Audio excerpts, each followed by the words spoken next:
Okay. The next item is the Vision for Success Spotlight on the Zero Textbook Cost Program, item 4.2. Executive Vice Chancellor Hope. Good afternoon, President Epstein, Vice President Haynes, Chancellor Oakley, and members of the Board of Governors. It's always a privilege to provide you with the Spotlight for Success.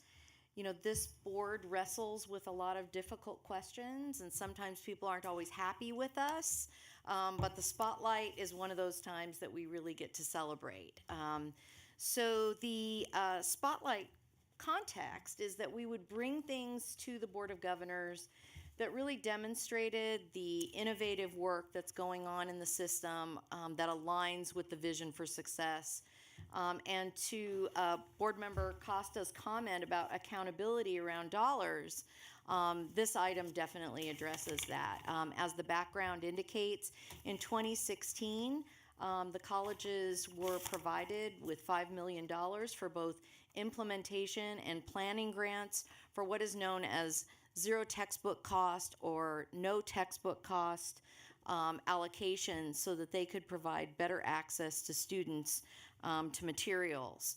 I also want to note that we have two members from my team here, Dean LeBaron Woodyard and Rita Levy, who really spearheaded this work. So I want to acknowledge them and say thank you for both of their efforts. Oh, there they are right here. And beyond this just being about cost and access, which tends to be where a lot of the emphasis is, this is also very strongly an equity issue, as well as it is capacity for students to really engage in curriculum and learning and in materials. As the background on this item indicates, textbook costs have gone up 80% in the last 5 years. And so our students are often faced with decisions about whether or not to pay for food or buy a book. And those are really untenable choices that we want to take off of the table. What we hope to achieve is broad and full participation and depth. And I think you'll hear from our presenters today, both James and Amanda, about some of the great work that's happening in the colleges. I want to tell you that when I first met James at College of the Canyons, one of the things that he had was a panel of students, all of them Latina, talking about the fact that if they had known how much textbooks were going to cost to go into STEM fields, they would not have gone into those majors. And so that was a really powerful and compelling story for me personally. And so I think they'll have more powerful and compelling things to tell you. So I'll let them introduce themselves and tell you a little more about our zero textbook cost programs. Thank you so much, Executive Vice Chancellor Hope. Board President Epstein, Board Vice President Haynes, and Chancellor Oakley, and Board of Governors members, thank you so much for giving us the opportunity to speak with you today and to share some great news about work that's happening in our colleges with the support of folks in this building and with the support of the state legislature. I also want to acknowledge at College of the Canyons, we're honored to serve as technical assistance provider for the colleges that are doing this work on the ground. I also want to very strongly acknowledge the excellent work and strong collaboration with the other technical assistance provider, West Hills College Lemoore, their president, Kristen Clark, their vice president, James Preston, and their lead on this project, Ron Oxford. So it's a great example of many different colleges working together to benefit our students. I also want to echo the comments of Executive Vice Chancellor Hope in acknowledging the work of Dean Woodyard, Specialist Levy, and also Specialist Rix Albert, who was working on this project at its outset. So thank you very much. We're excited to be here.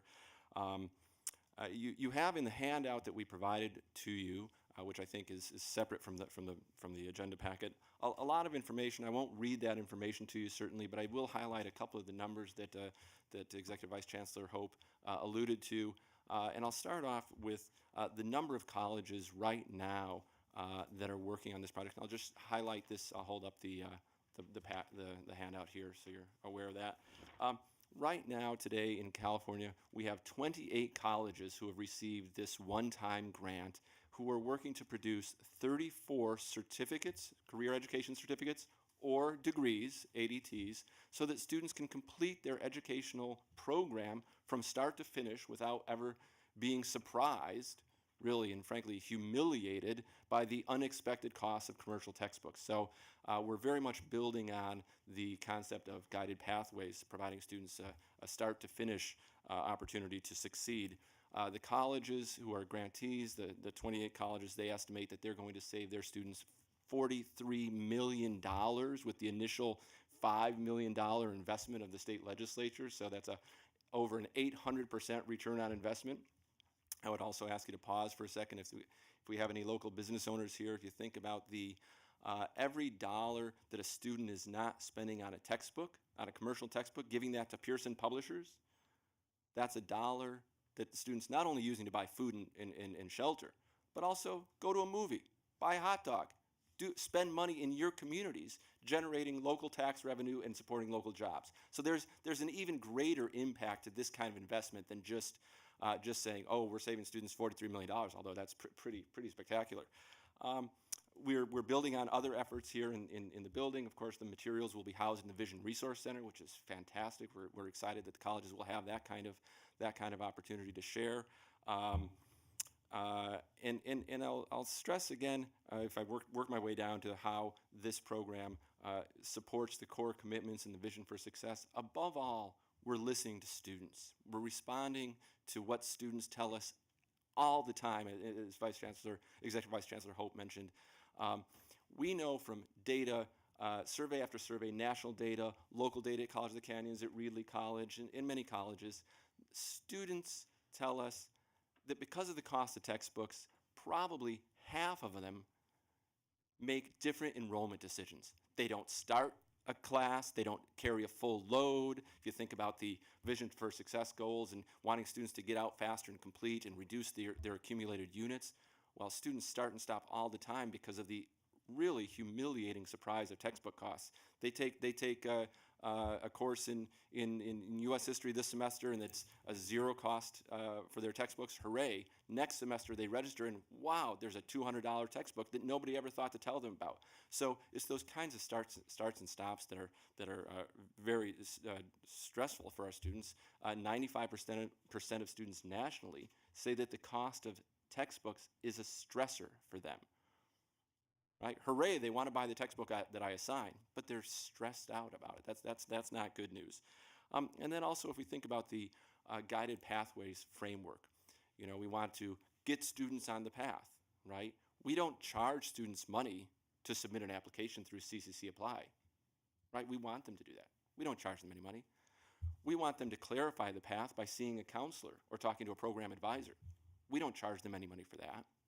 We want them to stay on the path, to go to our beautiful libraries and study, to sit on the quad and jump onto the free Wi-Fi and connect with their friends, connect with their teachers, do research. We don't charge them anything for that. But believe me, that costs our colleges a lot of money. It costs you a lot of money. It costs the legislature a ton of money to support those kinds of services that we envision helping students complete a guided pathway. But the decision that our faculty find extremely important to helping students succeed, to secure instructional materials like textbooks, we outsource that and say, surprise, we're serious about all this other stuff, but we're not necessarily serious about that. So that's a confusing message to our students. We also, with this project focuses very clearly on students finishing their goals, right? We're focusing on them finishing their goals. We think that it's terrific if Amanda here adopts a zero-cost textbook for her single class next semester, but that's not a pathway, right? What we really want to do is build on the efforts that are already underway, or what we are doing, what our colleges are doing, is to build on those efforts and provide students an opportunity from start to finish to say, hey, I know this is a safe way. All this conversation about the college promise, they're not going to charge me tuition this semester, hooray. Oh, but there's that surprising cost, $200, $300, surprising cost of textbooks that nobody ever told me about.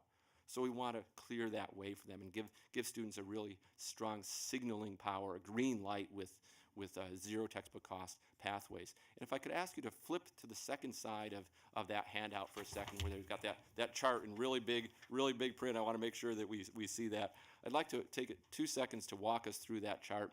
This is from These are results of a new study that came out of the University of Georgia. The University of Georgia studied 22,000 students, so it's a pretty significant number of students who took classes in the fall semester, and then a different group of students who took classes in the spring semester. Same professors, same courses. The only difference was in the fall they were using commercial textbooks. In the spring, the textbooks didn't cost the students anything because they were engaging in this, using openly sourced material and developing this zero textbook cost pathway. And you can look at the difference that we find in different populations of students. So if you look at just the top row, all students, their grades went up 8%, hooray! And the drops or failures or withdrawals from courses, so the wasted effort, right? The wasted effort that's helping to clog up our system and rob our students of completing their dreams. Those DFWs went down 2.68%. That's great news. But if you follow that chart downward, Pell eligible students, financial aid students, when they moved to a zero cost opportunity for their textbooks, their grades went up 12%, and the drops, failures, and withdrawals went down almost 4.5%. And then look at non-white students. Their grades went up 13%. Part-time students, now we're really talking about community college students. Part-time students, their grades went up 28%, and the drops went down 10%.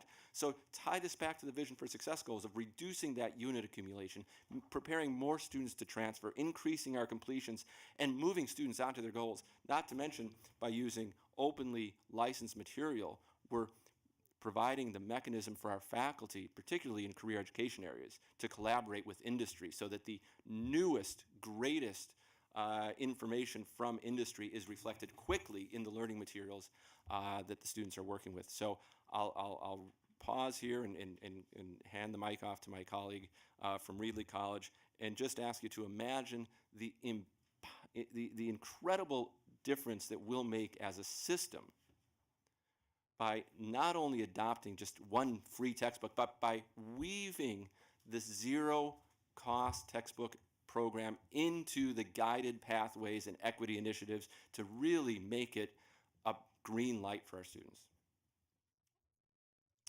Thank you, Chancellor Oakley, President Epstein, and Vice President Haynes, and members of the board for the opportunity to thank you for the opportunity our students have had through the Zero Textbook Degree Program. When we first started in this initiative, we wanted to understand how this was affecting our students, and so we asked them. So we deployed a survey. Over 700 students responded, and about 50% of them said, I cannot take a full load because of the cost of the textbook. And so we knew we had a problem, and we knew we needed to do something about it. And so we embarked on this journey to create an entire pathway of zero cost. And we chose an associate's degree in early childhood. Now that's where I come from, is child development. And we are very intentional in this choice. So when the students go through our AST, they're gonna spend between $2,500 and $3,000 on the textbook. They get their associates, they go out into the field, and if you don't know, preschool teachers, which is what most will go into, they make $12.50 an hour with their associate's degree. Bachelor's degree, it's not any more than that. And so we did the numbers, and at $12.50 an hour, and we can't fix that, we're working on it, but we can't fix that. But what we can fix is the amount of money they spend for their textbooks. So at $2,500, that amount of hours that they have to work is over 200 hours they're gonna have to work at $12.50 an hour in order to pay those textbooks off. And so what we've done is we've removed that barrier. We've created a pathway for them of zero cost, and we've given them 200 hours. And with those 200 hours, they can study more, they can take more classes, or they can go on and get more education and maybe get a degree where they're making $13 an hour or $14 an hour. That's just our field. And so that's what we've done with the zero cost pathway. Now the problem we face with early childhood is there is no OER material out there. And so that was another barrier that we encountered. And so Reedley College and College of the Canyons, which is another grantee, we got together and we said, hey, we need to start talking. We got this money and you got this money and we need to start collaborating. And so from there, we grew. We hosted 3 ECE OER summits, and now we have a collaboration of over 45 California community colleges, and your hot sheet says 43. As of Friday, we now have 45 California community colleges that have joined our collaboration. Four-year universities had said, hey, I like what you're doing, so they've joined our collaboration. Organizations, entities outside of the higher ed system is, hey, I know what you're doing, I'll join your collaboration. And so now we host not only the EC OER summits where we can get together and we can write this OER material and curate this OER material that's benefiting our students. We hold bi-monthly conversations with one another.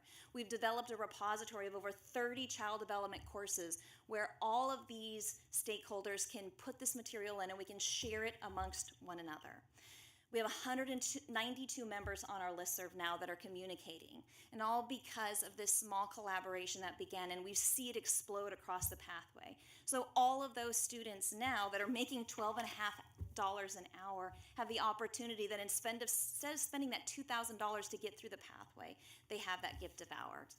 As a child development faculty member teaching in the class, watching the students now go through this pathway where they have access to material from the day one that they start, and I teach an advanced child development class, the ability for them to reflect more deeply on the material because they have it. They're not selling back their textbook.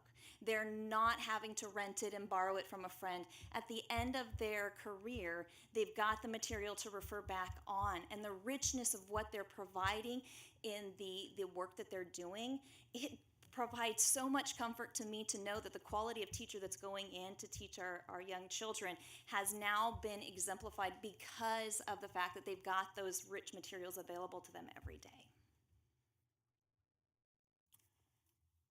Great presentation, thank you.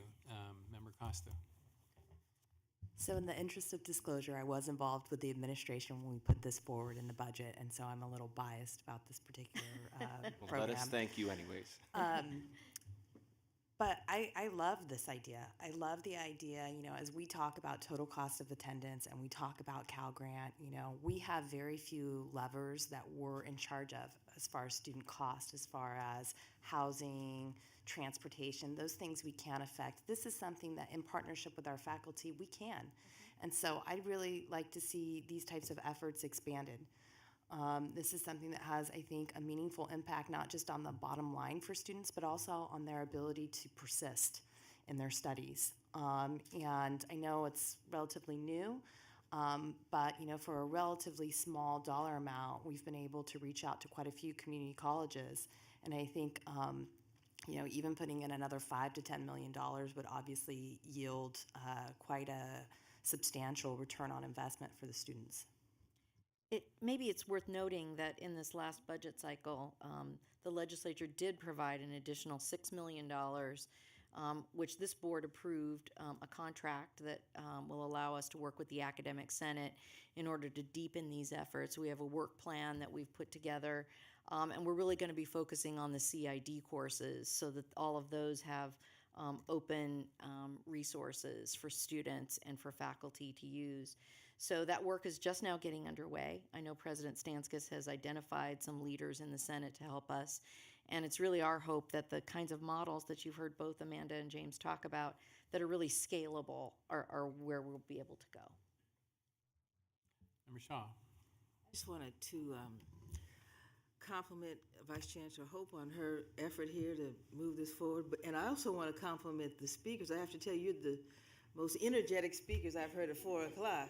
Who are passionate about this notion. Well, if you give us about 5 hours, we'll just keep going. Is that right? This makes such a powerful difference for our students, and it Yes. empowers faculty. Yes. Well, thank you both. Member Fawn. Yes, I'm also with the program, but Executive Vice Chancellor, have you and the Academic Senate worked up some specific ideas or strategies to actually get faculty to adopt this practice? Because I know that many faculty are basically at because of convenience, have been provided with from test banks to PowerPoint slides to pretty much everything from the publisher of the textbooks that they may have been using for a decade or many years. So how can we actually get them to move away from that and actually into something that probably require them to restart things? You've raised a really important question because there are really two parts to this. And one is sort of the logistical question of planning and implementation and the groundwork that really goes into overhauling a course. The second part of that, though, is before you even get to that stage, you have to win over the hearts and minds of faculty who really appreciate the impact. And I think that's why the Academic Senate is looking at those CID courses, because they're the most widely taught throughout the system. And also because we've had the difference that this kind of a program has already made, so we want to use the learning from this in order to provide us, I think, a jump start in that kind of collaboration. So I think it's looking at both of those levers, not only the logistical availability of materials, but also helping people understand the impact through the kind of work that we've already done. So I'm sure we'll be coming back to you with reports on how that $6 million has made a difference, and on the ongoing efforts that people like James and Amanda have been doing. And if I could just add, I appreciate the comment, certainly. And with the support of this program, myself and Amanda and our colleagues at West Hills College Lemoore, we're beating the bushes. We hold webinars every month for faculty who are involved in this program, or staff, anybody who's involved in this program. And we attend a lot of events and speak at a lot of events. In fact, just last Friday, compliments to Grossmont College and President Abu Ghazaleh, who hosted a summit on this topic for Region 10 in the San Diego Imperial County area. And the room was filled to the brim. And the next day, I got word from the college that a math faculty member, based on his excitement at what he had heard at the conference, I'd like to think that it was my remarks, but it was probably the president's remarks opening the day, that he had decided to move to no-cost materials for his students. So it's very much a grassroots effort as well, beating the bushes and going to college to college. If I can address it too, from a faculty perspective, from someone who is in the grass with the faculty, we found that the student voice is such a powerful lever. I referred to the survey that we did earlier, and you can go on our website and see it. So we leave an option for those students to leave, letting us know how textbooks affected us. 424 students chose to leave comments, and they are heart-wrenching comments. I borrowed money from my grandma. My textbook is maxed out. Is this really worth it? And you read through it, and I found that when I simply present faculty answers, there's just nothing I can say to you that's more powerful than what we're doing to our students, because this is the choice we have as faculty. We don't have a lot of choices in other things. We have the choice in what material we choose for our students. And so pairing that with how it's affecting our students, we've been able to create this entire pathway. There isn't a discipline that has said, no, I'm out, I'm not doing this anymore. And so it's been from that student perspective. There are always holdouts, and faculty said, I'm not doing it, I'm not worried about those, because there's always other faculty that are saying, I get this now. I could also add, from a more pragmatic standpoint, in addition to the moral argument, which I think is very strong, the law also requires colleges to designate those courses that are zero textbook cost in the schedule of classes. And so when students see that, obviously they're going to make that choice as a more preferable one. And for colleges that are looking, or programs that are looking at enrollment challenges, it's obviously in their best interest to consider that as a factor, because it makes a huge difference in the student's capacity to make choices. Yeah, and again, with where I see the real impact of this is echoing what the work that's been done under the Guided Pathways rubric, and providing students with the start to finish experience, right? That's what we all want, is students that you listen to student experience, and we think that students want to complete, so let's help them really complete. Member Baum. The data you present is very compelling. How do you ensure the quality of the materials over time? Because you do this one-time investment. How do we ensure 4 years from now that there's contemporary content that will be relevant to a student's instruction? Great question. So I'll provide a couple of different answers there. First of all, in many of the programs that colleges have developed, as we mentioned, they're career education programs. So, for example, at College of the Canyons, we've developed a degree program in water systems technology. There was no publisher material. There was no open source material. We contracted with experts in the field, in the local community, to help author those materials. We also hire them to teach as adjuncts. We wish we had them as full-time faculty members, apropos an earlier discussion, but we hire them to teach as adjunct faculty members, and that's part of what we expect of our colleagues, is that they're going to keep up to date, right? Once upon a time, keeping up to date might have meant, well, I'm going to refresh my lecture notes. I'm staying current in my field because I'm going to conferences, I'm reading journals, so I'm going to retype my lecture notes and put fresh data into my lecture notes. Today, with open source materials, with the digital age, we're able to update those materials as we go, as good academics typically do. That's one way. Second way is to engage our students at the appropriate level. Our colleagues in the sociology department at College of the Canyons, their open source books are filled with references to data from the U.S. Census Bureau or the Department of Labor Statistics and so on and so forth. And those types of data do get stale, right? So they've used their students, assigned students the task of refreshing that material. We refer to it as open pedagogy, really involving your students in the production of material under the appropriate academic supervision. Doesn't that put an added burden on faculty then too? Because of course there'll be the highly motivated faculty member that will be the home run, the top 20%. But what about the bottom 20% or the middle 60%? Well, with all due respect to my faculty colleagues, once upon a time I was a faculty member. I think that our faculty want to keep their material fresh, and I think that our faculty generally would not want to think that their colleagues walk into the classroom with the same set of lecture notes this year that they had 10 years ago. I would be surprised at that. And I think colleagues who feel like that is a burden can also use services like OpenStax, which are peer reviewed, and so that review process takes place with national colleagues, so that they don't have to do that individually. So there are a lot of ways I think that the faculty have found in order to keep those materials fresh without it being a burden. But I think that James's point is, most faculty are really eager to keep those materials up to date.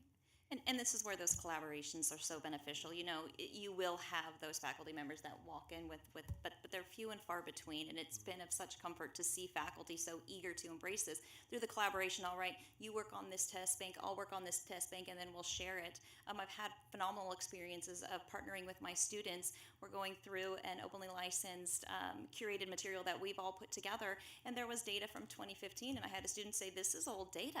And I said, well, let's find the new data because it's out there. And it was this great class project that they win, and they were an active participant. And so we respect them as faculty to say, you are seekers of your own knowledge. I am here to facilitate that. And so this is a broader conversation about open pedagogy, but it allows students to feel that they're investing in their own education by contributing to the growth of those materials.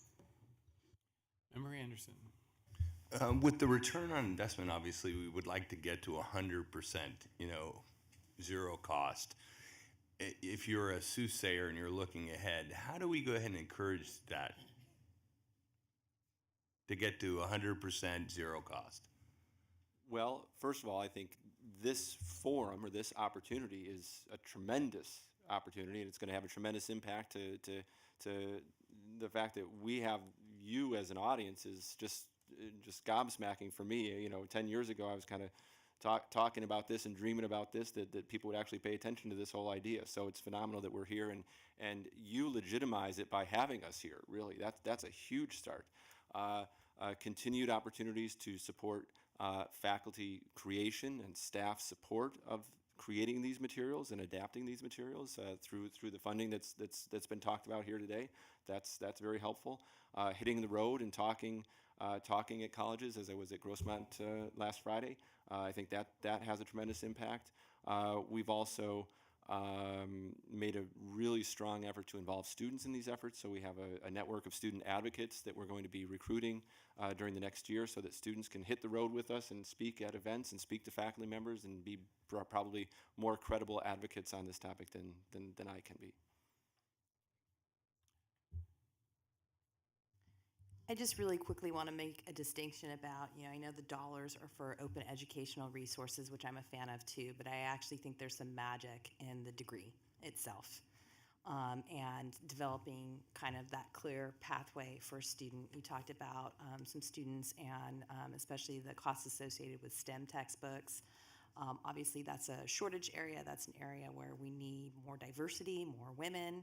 And so, I'm heartened by that, but I also want us to be committed when we talk about more Cal Grant dollars to making sure that we have degrees that have zero textbook cost. And I think the point is well taken. It requires a strong partnership with our faculty and robust review of those materials to make sure that they meet the standards that our faculty members have. But I don't want to conflate open education resources with a zero cost degree. Chancellor. So I just want to put a fine point on this conversation because I think it's an important conversation. And I appreciate Senate President Stankos reminding the board of its power because this is a perfect opportunity to think about the power of the board. If you are truly committed, as I know you are, to the vision for success and closing equity gaps, there are levers that are available to you that have a greater impact than others. We certainly have exercised changing the funding formula. AB 705 is a tremendous lever. This is also a tremendous lever that we can choose to exercise or not. While grassroots efforts are important and vital and obviously are highlighted here, grassroots does not equal scale. And if you want impact, you need scale. Likewise, strong partnerships only flourish within clear expectations. Just as you ask colleges to eliminate, to go 100% tobacco-free, you have the opportunity to say what you want the colleges to reflect on zero textbook options. You have the same opportunity in climate change. You have the same opportunity in a number of different areas where you can decide as a board what you want to see the system do.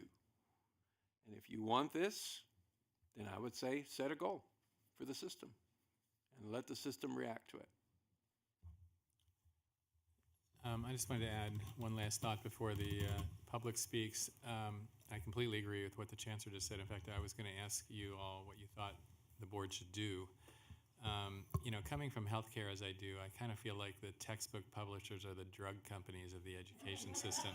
Hallelujah. And Amen. and anything we can do to break up that monopoly and seeing these statistics just reinforces it even more. I couldn't be more strongly in favor of this, and I think we should set goals, and I think we should set goals for climate too. So we'll be coming back with that. But I really want to thank you. I went to College of the Canyons. Yes, I I heard remember. you rap, then, and I was very impressed by it then. And so I think this should be a really high priority, and I would encourage the Chancellor's office to come back with the strongest possible options for us to encourage this. Can I just make a quick comment? So we had a presentation earlier about the faculty obligation and really thinking about, how we need to hire more full-time faculty. Is there somewhere, somehow in this process where we can embed or have a conversation or survey the likelihood of new faculty using zero-text concept in that? Is that something that's, potentially could be tied to that? Is that something that should be talked about? Is that something that, should be on the table? I certainly can't mention. I can't respond to a question about what the system can do and what people in this building can do. But I will share that I'm very, very pleased to say that my college CEO asks about open educational resources and zero textbook cost degree programs in final interviews for faculty. That's just part of the business. And it's become part of our culture as well. Over 50% of our new faculty hires last year are adopters of early education resources. And so it's embedded when faculty enter into the system and have those conversations early on. Yeah, with the support from you and the legislature and the staff here at the Chancellor's office, we're closing in on mainstream. We're part of the this is part of the conversation, but it's not yet common. So I appreciate your positive response. And we do have some public comment. Sorry. We have two members of the public that wish to speak, Nabil Abu Ghazali and John Stanskus.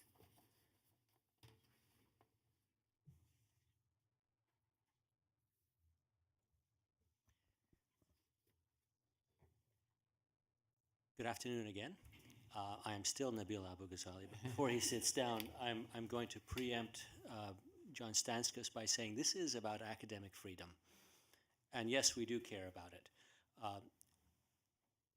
Dean Galapagos-Clegg talked about our faculty, our math faculty member who decided after our summit last Friday to adopt ZTC. It's not just a faculty member, it happens to be the chair of the mathematics department who is a true leader.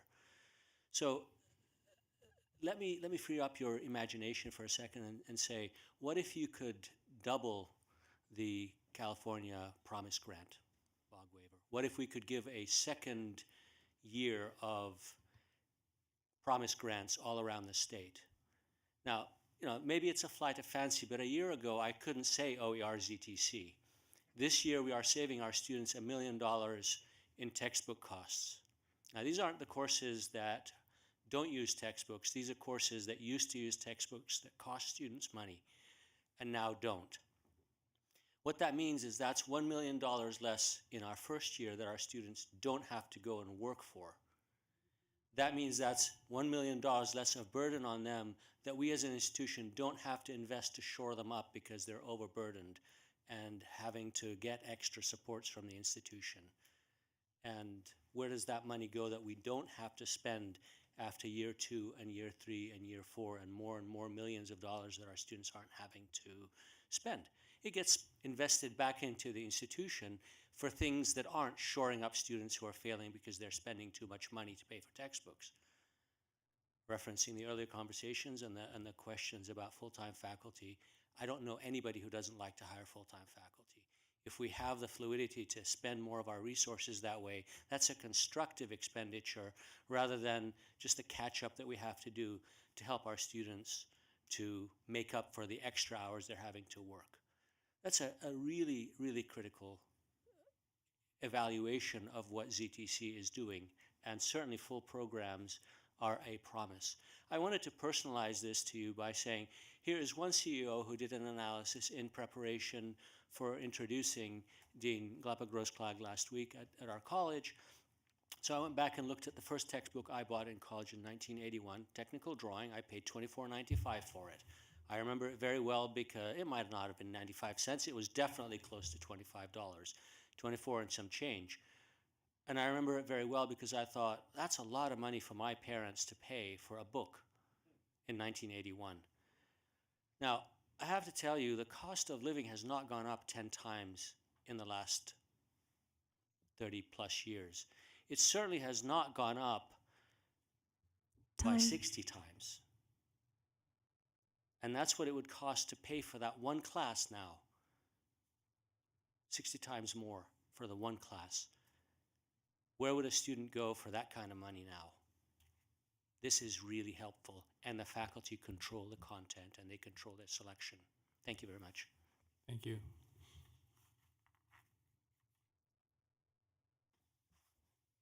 Still John Stanskus from the Academic Senate. Speak up, please. Good afternoon, President Epstein, Vice President Haynes, Chancellor Oakley Ortiz. I did that wrong, Ortiz Oakley, and members of the board. I'm still John Stanskus with the Academic Senate for California Community Colleges. I just wanted to mention, first of all, Member Baum, there is no bottom 20% of faculty. We are in Lake Wobegon country here. Thank you. But the idea of figuring out how to move this to the next level was the impetus for the Open Educational Resources Task Force of the Academic Senate that we took to the legislature and Department of Finance and asked them to fund through a partnership with the Chancellor's office to figure out, first of all, an infrastructure to house this, and also to expand the idea, because we're not talking about just a textbook anymore. We're talking about the ancillary materials. We're talking about interactive possibilities that facilitate student learning outside of the classroom. So that could be in a book format, but that could be lots of other formats that are available. We are using that partnership to start with the courses that have a CID descriptor. And as you all know, that is the basis for the building of the ADT, is the CID descriptor. In addition, CID is working to expand into general education areas, which is the broader content. So those two things together should really help facilitate the entire degree that you were talking about, and figuring out how to move this to that level. So I don't have all the answers today, but I did want you to know that we're trying to gather up all of the work and learning that we've done over the last 10 years about how to reduce this cost to students and move the system forward. And we'll hopefully have some answers for you. That was it. Thank you. Okay. Oh, yes, Member Costa. I just want to say that I'm not going to have a lot of patience for process on this particular issue, because we have, based on the report before us, some successes at the district level. And so I'm certainly aware of the fact that we need faculty partnership here to make sure that the materials are appropriate. I also think that, based on my survey of educational resources and other online materials, we have a glut of them, actually. And so some of it is, looking at what's out there, determining whether or not it's of value or whether or not it needs to be completely redone. But I think, given the direct impact for students, I don't want us to get mired too much in overly excessive process as we do this. I want to weigh the quality with what are the immediate needs of the students. And that's the part that makes things a little more challenging, because if we just survey how many things are available for a particular course, there might be lots.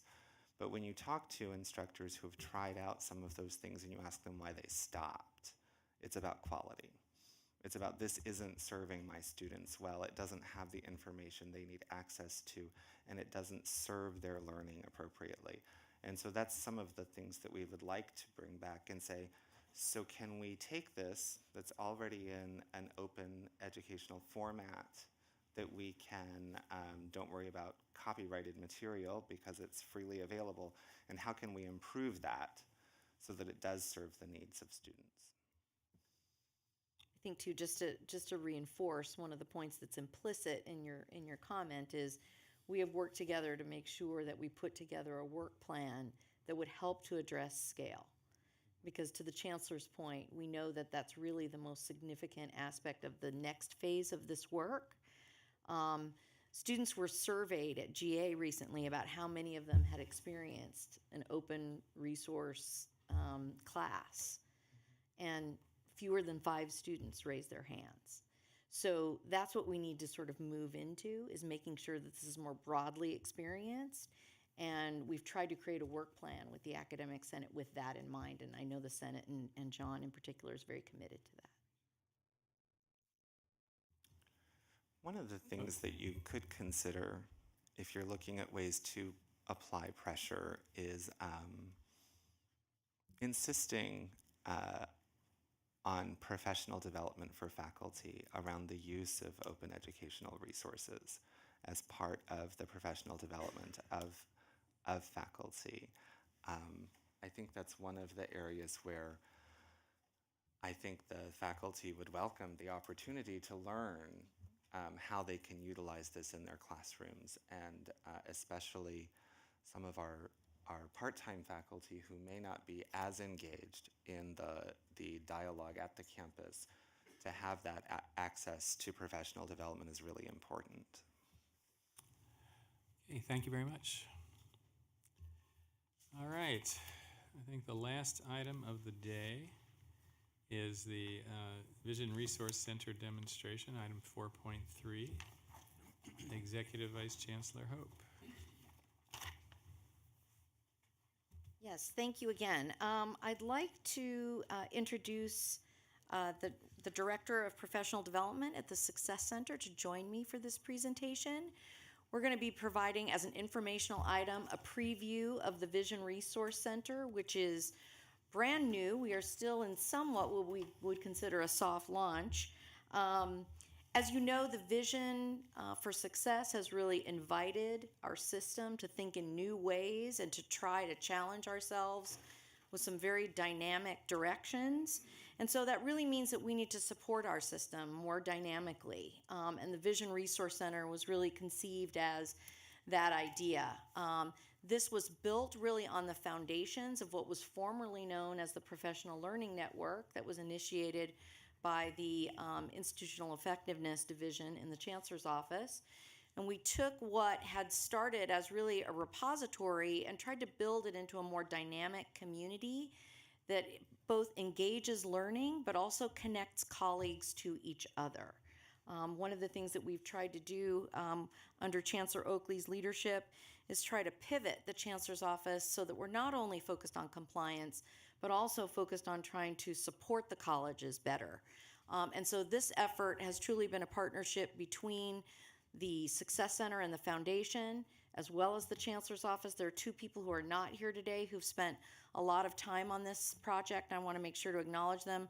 Rob Runquist, who's out at Hartnell College, and Kevin Woodkey, who is in the Foundation, who is at home with his sick daughter, who now got him sick. I think what you'll be able to see is that the Vision Resource Center is really the beginning of democratizing information and learning in our system. What we see throughout California community colleges is information is sort of privileged, right? If you're on the right listserv or you know the right people, you get certain information. What we're trying to do is flatten that and make everything available to everyone all the time. And so Beth Kay is going to provide a quick demonstration and also to let you know that all of you also have accounts and have access to this material as well. So with that, I'm going to turn it over to Beth. Thank you very much, Laura. It's a pleasure to be here today. President Epstein, Vice President Haynes, Chancellor Oakley, and members. So I'm just going to say a few things before I actually dive into the demo itself. This is not intended to replace in any way the face-to-face support that colleges and professionals are now getting in the system. So many groups around the state that come out of Ed Services and other divisions of the Chancellor's Office are getting the kind of support they need to truly transform their colleges. This is in addition to that. So there are many individuals on college campuses who cannot leave their post to go get professional development. This is our attempt to address that.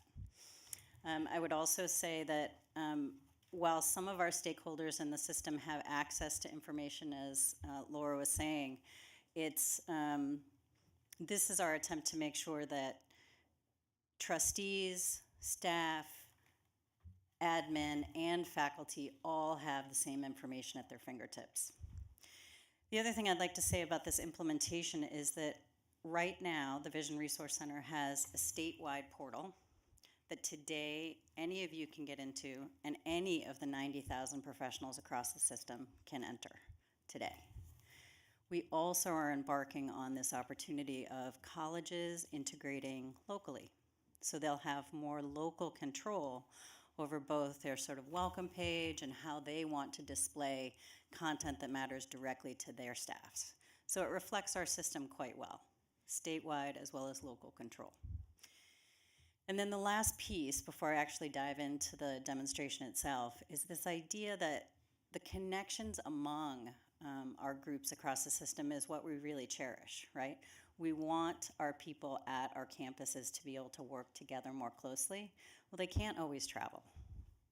This is a way to do that. This reflects that desire of the system to be able to connect our colleges more closely together.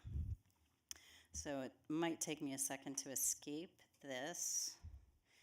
While Beth does that, it's worth noting that we started with the 11,000 users that had registered through what was formerly the Professional Learning Network. And in the last 6 weeks, we have almost doubled that number as a result of just a soft launch in the Vision Resource Center. So I think it really demonstrates the need for people to want to learn and connect. Did that buy you enough time? Yeah. I have to sign in again.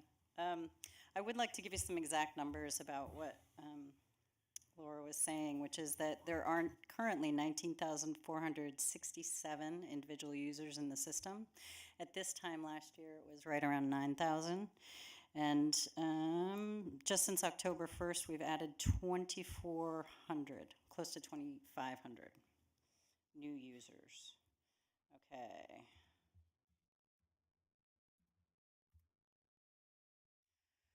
Okay, so this is the welcome page. This is where everyone lands when they enter the Vision Resource Center. It's a little flat right now. We're engaged in doing an entire refresh of this. So I'm going to show you just two things that I want you to be able to remember how to do. Because when you're out there representing and going to the conferences you were talking about, the local trustees will want to know how to get to these two things. So the first thing is a course. It's under Learner Home. This is the easiest way to find it. Go under Learning. This course was specifically designed for local trustees. So if you scroll down just a little bit, you can see under the featured courses here, Leading Guided Pathways Reform. This is specifically made for the role of the board in transforming our system. So this was a fantastic collaboration of work among a number of our partners. The RP group worked on this, the Academic Senate, as well as Career Ladders Project. So this course is something that every trustee across the system can go through and learn about the basics of guided pathways and how they can lead the effort. So just to say a little bit about how the system works as a background for you. If you go in today and you go through this course, it would show up then in your transcript. So you would be able to see your transcript, the courses that you've opened. This is true for every person in our system. So we can now help colleges and individuals track the learning they're doing and roll that up into reports on their college campuses. That's not something we've been able to do before. This is a wonderful addition for this tool. So It's worth noting too that what we're thinking about is how we can flex this course option to cover things that we know colleges are wanting to learn more about in order to address some of the programmatic needs that are really being demanded from the Vision for Success reforms.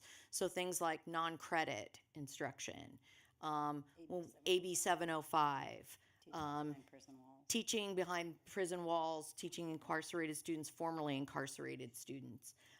Zero textbook would be a great option for that. So we're in the process now. We've got 11 courses underway where we will eventually have those housed here that are available all the time to everybody in the system. So the other piece I want to make the connection with is not just that folks can go in here and learn about things that they need to know to work on their college campus differently, but they can go in here and connect with other people across the system. So any of you today can go in here and see a variety of statewide communities that are about topics that are really driving our system right now.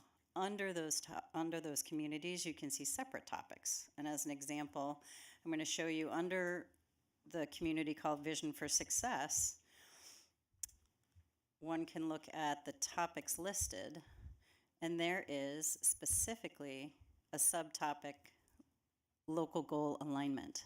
So this is in alignment with the work that is required of our local boards. And so anyone can get in here from any trustee group across the state and get any information they need about this endeavor. And then they can communicate with their peers. So open to questions. It's late. So, having been an early adopter of the PLN and then hearing about this and jumping right on this, I love how we now have an aggregated set of resources for anything related to the vision, right? The thing that concerned me, though, was some of the third-party providers and how the ease of connecting to those resources, specifically like lynda.com, how those have been broken. Do we have a timetable on how we're going to make that connection work? Because I see the leadership at the college is really using the Vision Resource Center and the resources that are there right now. But a lot of the faculty and classified are really going to be depending on things like lynda.com and some of those other third parties. So any update on that would be great. So just to be clear, your question is about the Lynda connection? Okay. So the connection isn't actually broken. It just looks different in this system now. So the same access is available for everyone as it was before. So now what we're trying to do, Lynda was bought by LinkedIn Learning. Right. Yes, LinkedIn Learning. Yeah. And we're going to be transitioning to that. And so we're going to go through that transition anyway, so we don't want to do too many changes at the same time. But we will make sure we're going to do a lot more training and support in the new year. So I just know January it's forward. much harder to find courses now through Lynda than it was previously, right? It's good feedback. As we go It to is good do that, feedback. that'd be great, yeah. It's I the can send search you more function. details if it helps. So.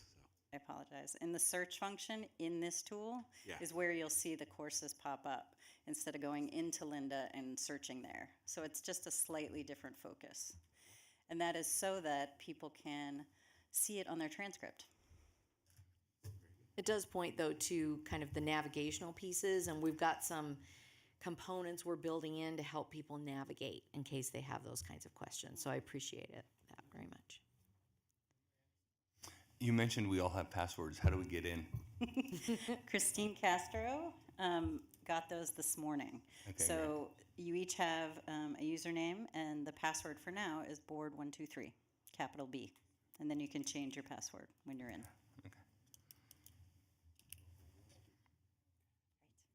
Any other comments on this?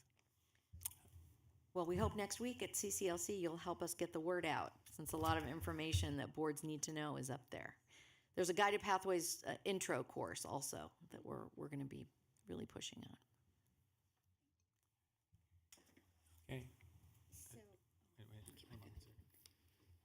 Can we do 2.8 or is it, are they not? We have not found yet. Okay.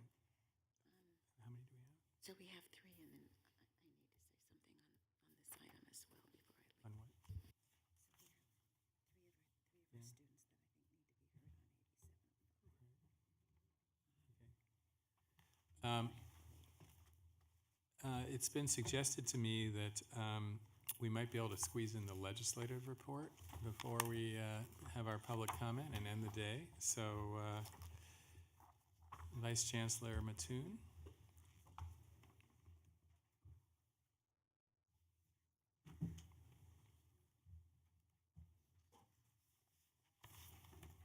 Sending around an updated election summary, which was updated as of 2 o'clock today, so things may Okay. have changed. All right. I'm Vice Chancellor Mattoon, Vice Chancellor of Government Relations. I'm providing the state and federal update. I'll be beginning on page 105 of your agenda. I just wanted to highlight a couple of items on this page. I wanted to mention the October 2nd convening by the Institute for College Access and Success. The event was hosted here in Sacramento, and it was focused on financial aid for California's future. I wanted to mention this event because it was well attended by advocacy organizations throughout Sacramento, as well as by Capitol staffers. And the discussion at the event really reinforced the need for the board priority that all of you set around changing the way in which financial aid is distributed and increasing financial aid for community college students. Event reinforced that despite having a strong state-level financial aid system in the Cal Grant program, the lowest income Californians face significant affordability challenges, and that hampers their ability to enroll and succeed at all institutions. And among low-income students, it's those at the lowest tuition institutions, the California community colleges, that actually face the highest costs. That's because there's less financial aid available to students at our institutions, and because in many cases, existing aid is left on the table. As follow-up to the event, last week we sent out through the board update a series of research papers that had been pulled together by TICAS, and I just wanted to highlight a few of the findings that were included in those research papers because they do relate to our financial aid proposal. First, that effectively providing debt-free colleges would require establishing an annual income threshold of about $112,000, where families with incomes below that amount would not be expected to contribute more than $7,600 annually to their own education. So if the state could make those numbers work and provide that level of investment, which is estimated to be about $2.1 billion above that current investment in financial aid, the state would have effectively a debt-free financial aid structure. In addition, the series of reports recommended a number of actions that could actually be taken currently within the California community colleges and others, focused on streamlining communications to students, ensuring that financial aid offices were sufficiently staffed, as well as changing the capacity and expectation in those offices to align financial aid structures with academic advising and others, such as under the Guided Pathways framework. The Chancellor's Office will continue to work with TICAS and other organizations as we work to advance next year's board priority around increases in financial aid. I'm going to skip to the next page, 106, and I did want to highlight the successful week of advocacy around our undocumented students. I wanted to thank all of the colleges that participated in those advocacy efforts, and I wanted to make just two small corrections to the write-up that appears in this document. Near the bottom of page 106, it indicates that the California Endowment organized rallies with community college campuses. There were discussions of such rallies, but those did not ultimately take place. We hope to work with the California Endowment and others moving forward on this issue. And then secondly, I wanted to note that we accidentally omitted a recognition of the work that the Student Senate and the Community College League did in preparing the Undocumented Week of Action. So I wanted to give those organizations both a shout out and my sincere appreciation for everything they did to make that week a success. And then finally, in terms of activities that have occurred since our last board meeting, today actually Dean of Workforce and Economic Development Matt Roberts is in Riverside. He's presenting at an oversight hearing by Senator Richard Roth, which is focused on career technology and the new economy. And Dr. Roberts is co-presenting with the Department of Education, talking about the new career technical education strong workforce funding that was included in the 1819 Budget Act. So next I'm going to move to page 107, which is the 2018 enacted legislation. I'm not going to go through all of these bills. We've talked about them before at many prior meetings of this body. This document represents every bill that was signed into law that has a direct or indirect impact on the California community colleges. We also included at the end some of the bills that affect our partner institutions that I thought you might be interested in. I just wanted to mention a few of the themes in here, and then I'll stop and take questions. The first theme I wanted to talk about was the legislative interest in expanding and streamlining pathways to educational attainment. You can see in here a focus on expanding the use of credit for prior learning, both for our veterans as well as for other adult learners. You can also see a continued effort on reducing what's perceived as unnecessary remedial education. There was an expansion in expectations around online course offerings. One in the sense of online course offerings for certified nursing assistants, and the other expanding online course offerings very specifically in the California State University. And then finally, I'll just mention the extension of the baccalaureate pilot, a clear interest in wanting to see if that pathway is successful for students. And if it is, then potentially legislation expanding that pathway for other students. On the next page, there's a number of bills around college affordability. College affordability is almost always a theme for the legislature, but you'll see here that most of the bills that were ultimately signed focused on disclosure to students, allowing students to make comparative analysis of institutional costs, helping them understand what housing and food costs may be, and a few other things around unit loads and time to degree.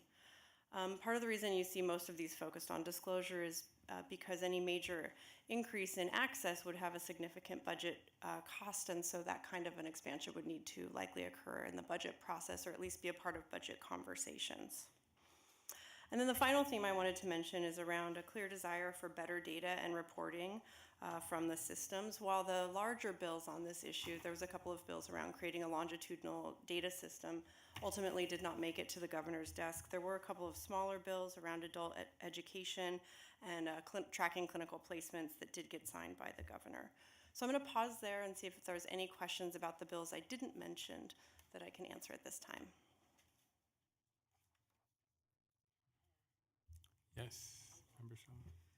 What are the two most significant bills? So I think that AB 1805 is incredibly significant. I didn't think you were going to answer. Okay, go ahead. I will, yeah. I'm going to answer because I saw in the audience we have some students from Students Making a Change. And I heard them speak recently about how much advocacy they had to do on their own college campus to get their college to comply with the requirements of AB 705 so that those students could get direct access into transfer. So AB 1805 essentially sets up a disclosure to students and a reporting mechanism that does a better job, that will help the chancellor's office do a better job of making sure that there's compliance with the intent of that law. Do I have to mention another? Or can Yeah. You know, so one of the issues that continues to come around is how adequately we ensure students are made aware of loan forgiveness options that might be available to them. So a couple of years ago, the state passed a law that would enable the state to regulate loan servicers so that we could make sure students were being told what they were really eligible for. You know, there's an incentive on the part of the college to get a student past 3 years, because after they've been out of the college for 3 years, if they default on their loan after that point, it doesn't count against the school. So a lot of colleges would employ loan servicers to just get those students past that 3-year mark. And so the state stepped in and said, we want to make sure loan servicers aren't just getting students past those 3 years, but really telling them what options are available to them, whether they qualify for public service loan forgiveness, or maybe they're entitled to a loan forgiveness under the Defense to Repayment Law if they went to Corinthian or ITT.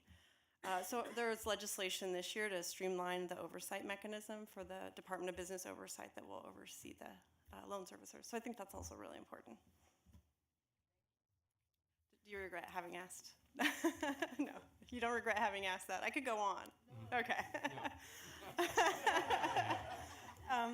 Okay, so on the federal relations side, I just wanted to mention a couple of things. You see here that having a permanent presence in Washington, D.C. has allowed us to participate in activities that we hadn't previously been able to.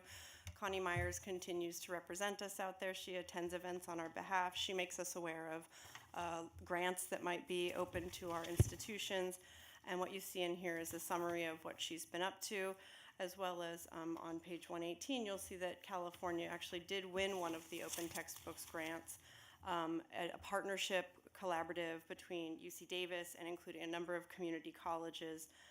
So those opportunities, I think, have been expanded because of our ability to have congressional representation at the congressional administrative level in DC.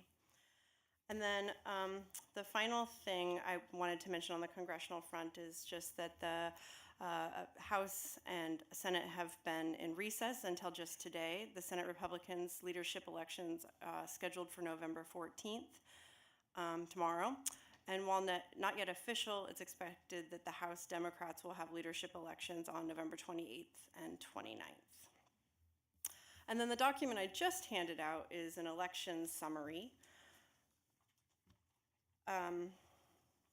Obviously, November 6th, the midterm elections were held across the country. The key takeaways are the Democrats winning control of the House, They've secured upwards of 225 seats. Republicans have won 197 seats. There's 13 races still yet to be called. A number of those are in California. It's expected that House Democrats will focus on immigration, campaign finance, gun control, infrastructure, lowering prescription drug prices.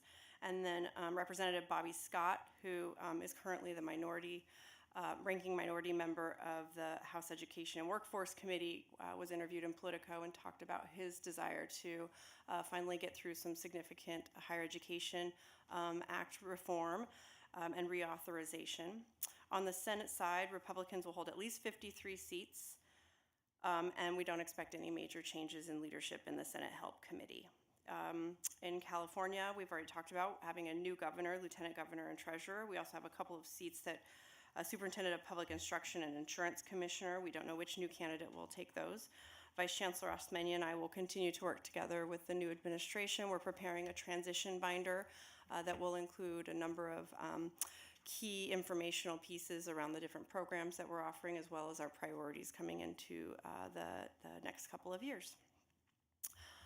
And I'll pause there and take any additional questions. Okay, very good. Thank you. Okay. So that'll wrap up our formal agenda for today, and we have some public comment. But before that, Vice President would like to make some remarks. So,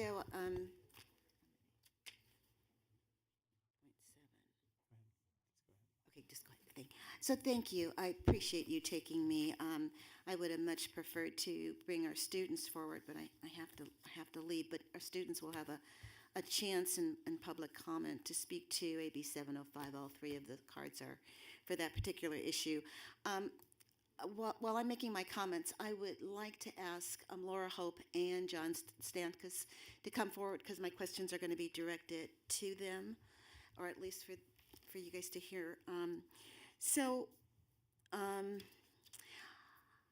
I recognize and I want to applaud your work on Title V. It's good work. And I realize that you are expediting this process so that by the beginning of the year, it should be over in the legislature. And that's all a good thing. I also want to recognize the emails that board members have received from faculty working in the field who have raised a number of issues, both good and then, for me, a bit concerning relative to members in the field and sort of how they understand, how they're translating their role in making a determination on what it means to be highly unlikely, and what it means in terms of, what's the term, guided placement, and what the implications of an interpretation of that and what that means for students who will be coming on our campuses, and many of them not necessarily understanding what their rights are relative to being placed in a transfer level math and English class. And I as many of you know, I sat on the AB 705 implementation, and one of the concerns I continued to raise was this interpretation of directed placement and the potential of it being misused. And I can tell you from my sitting on as a board member, as a board of trustees, where we have 4 colleges and where faculty and administrators are grappling with what that means. It's been quite interesting, and I will just share this. At one college, faculty had gotten together, both math and English faculty had gotten together, and they were very concerned about the placement of students using multiple measures and those students not really being prepared. And the president of that particular college, after all of the give and take of the concern about students' preparedness and readiness, where the president said, well, for the last year, we've been using multiple measures and they've been in your classroom, unbeknownst to faculty, and they have been passing the courses that you have offered. And even with that piece of information, there was still the resistance of recognizing the capacity of our students. And so I guess I want to put it to both of you, how do we overcome that piece? Everyone is waiting for Title V to come out, but I'm willing to, we've done guidance. And, I'm willing to say, even when Title V comes out in terms of it being in there, we're going to still have faculty and others who do not trust, one, the research, and then also do have little, and I'm going to use the word respect for our students and their capacity, if given the opportunity, to really step up and to get through these classes with, in many cases, with flying colors. So I'd like both of you to be able to respond to me relative to that, because I do have some real deep concerns about but what let me just say, but what these letters and emails gave me was some hope that we have faculty on our campuses who really are supportive of our students, but even they say they are challenged by some of their colleagues. So I just would like an opportunity for you to Mr. respond. President, Mr. President, but without taking anything away from the series, shouldn't we agendize this as a topic? I as was opposed just about to say that. I don't think you can respond. This was not on the agenda. It'll be on the next agenda when we're doing the regulations. So I think we'll save the response for next time. Okay, well, good enough. So then, can we have the students speak relative to this Oh, issue? sure. Students can speak in public forum, and Boy, you guys got off the hook. So we have 3 students: Denise Castro, Christian Rodriguez, and Marjorie Blinn.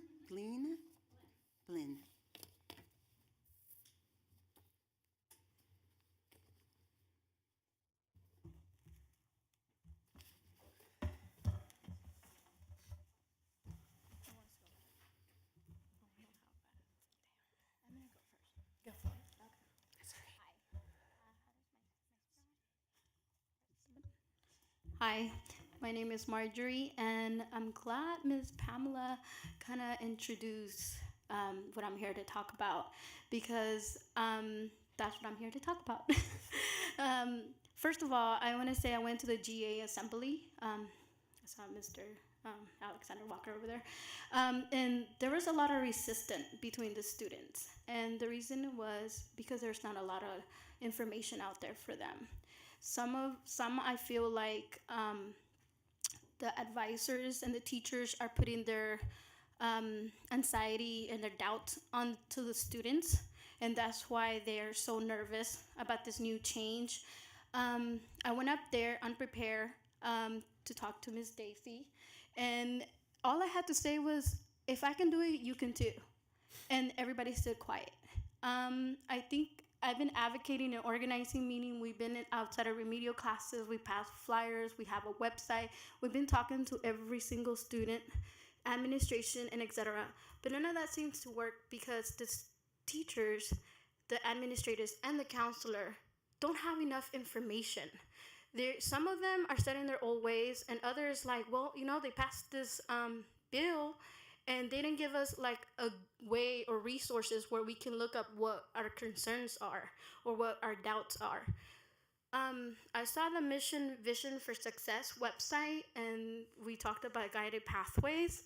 And when I saw that, I said, why not have a website or a link that where colleges can go for information and to see the data that supports AB 705?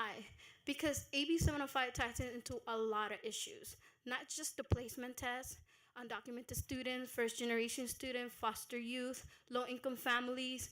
It ties to a lot of things. It's a lot more important than what people make it to be. They think it's, first of all, I got the sense from a lot of people that it's just the board telling the colleges what to do, and no one likes to be told what to do. So therefore it's like I'm doing all this advocating and information, but they can't, how do I say this? They can't find a way to say this is true.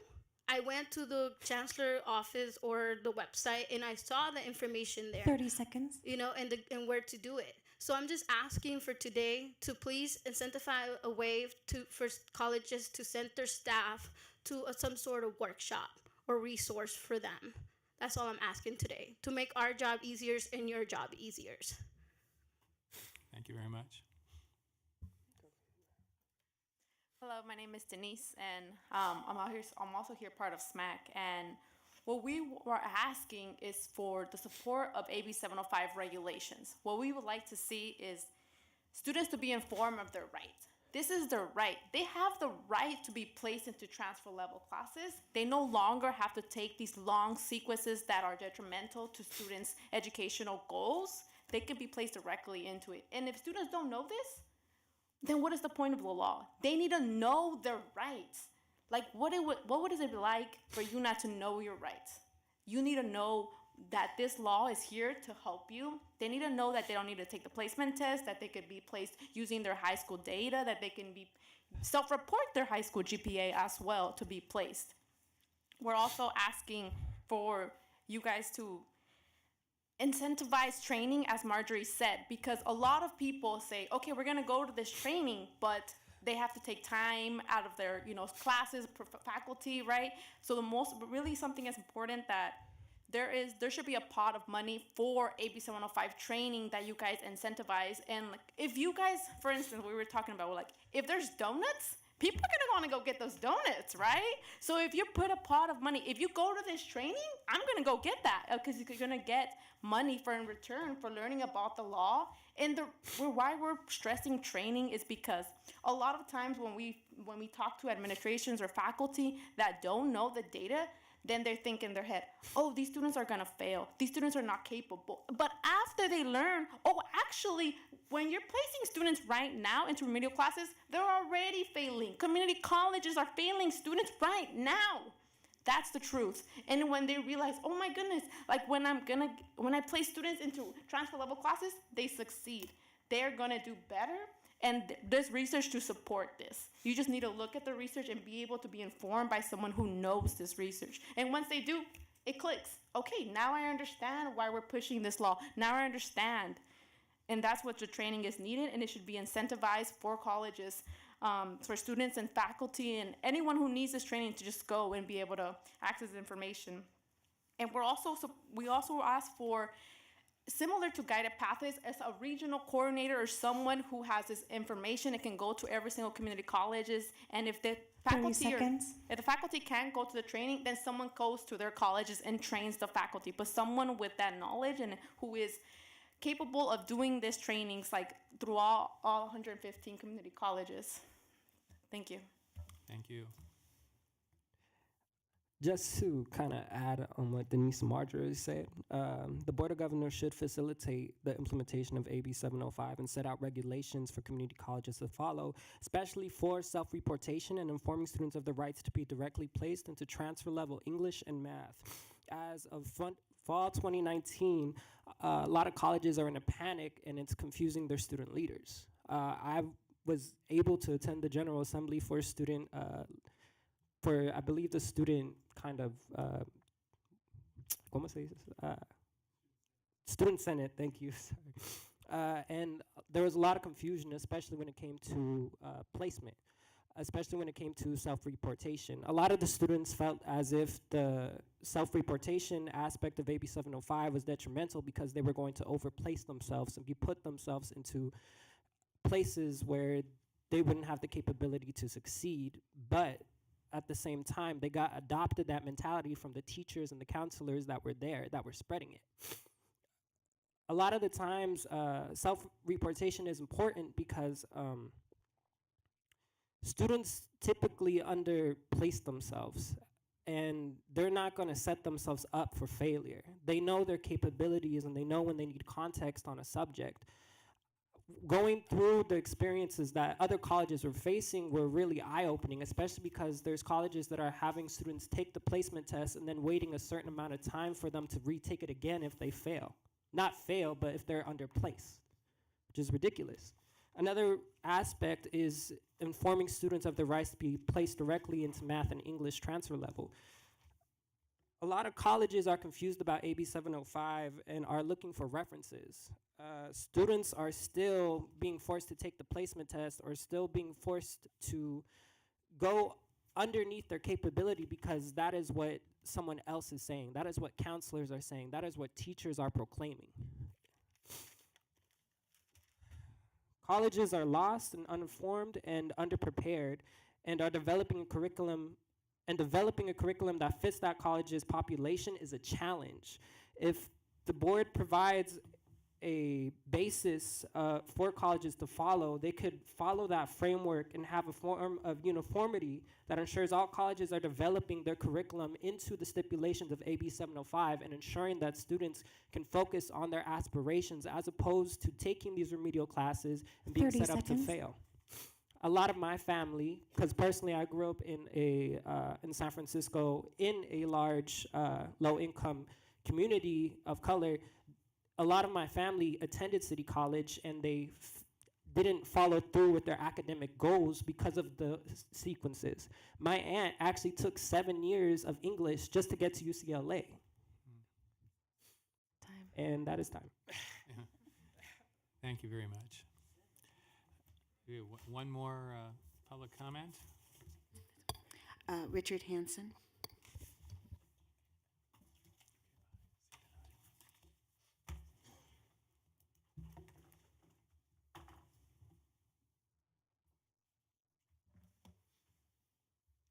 Hello again, I'll be brief because you have other things to do. But I just wanted to comment on the item on diversity and hiring. I would just want to add an element because a lot of the discussion is about outreach, which clearly is important, and training of committees to be fair and understand their applicants. But there's another part too, and that is what makes it attractive for someone to want to work in the community colleges. Not too many open full-time positions, but we addressed that earlier. But then if the other route is through part-time employment, that's not a very good incentive. I was the first person in my family to go to college. My father was a truck driver. I didn't jump right into teaching in community colleges. I lived in LA and all I saw was a future of freeway flying. I was lucky enough eventually to get a full-time job, but usually it is a matter of luck. We have to make that a better, we need to have a better pathway toward getting into the colleges as an instructor. If you're a talented person and with a family, you can't, I personally couldn't have afforded to do that. So we need to try to find a way to make this a more open system that supports people. A lot of our part-timers now do it out of love, and they're committed idealistically to what they're doing. They're not being compensated for it. There's very little job security, and there's no path forward. So I would just suggest that that's another thing for us to consider. We have to make it more affordable, more visible line of getting ahead. If you do take that path out in industry, you can obviously make a lot more money. Thank you. Thank you. And with that, that's the end of business today. We will reconvene at 9 a.m. tomorrow. There will be no executive session. There's no executive session business. With that, we are adjourned.